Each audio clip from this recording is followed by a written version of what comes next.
से बोली बाबा बैजूनाथ की। हमारे चैनल को अवश्य सब्सक्राइब करें और नए अपडेट्स सबसे पहले पाने के लिए इस बेल बटन को दबाना न भूलें।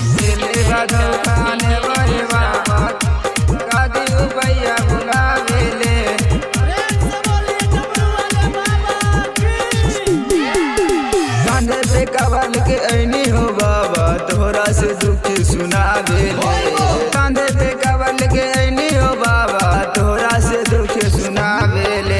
दिले बाधो खान हवाए बाबा गदी उबैया भुला देले, दिले बाधो खान हवाए बाबा गदी उबैया भुला देले, दिले बाधो खान हवाए बाबा गदी उबैया भुला देले, गदी उबैया भुला देले। काजू रिकॉर्डिंग स्टूडियो हिंसा।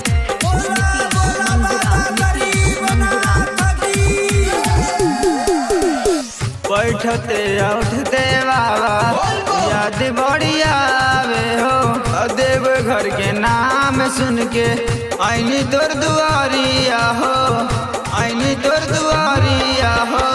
बैठते उठते बाबा याद बढ़िया आवे हो, देव घर के नाम सुन के आईनी तोर दुआरिया हो। पियत बानी भांग धतुरवा तोरे नाम ले के आदले बधो खानिस बाए बाबा गदी उबैया भुला देले, दिले बधो खानिस बाए बाबा गदी उबैया भुला देले, गदी उबैया भुला देले।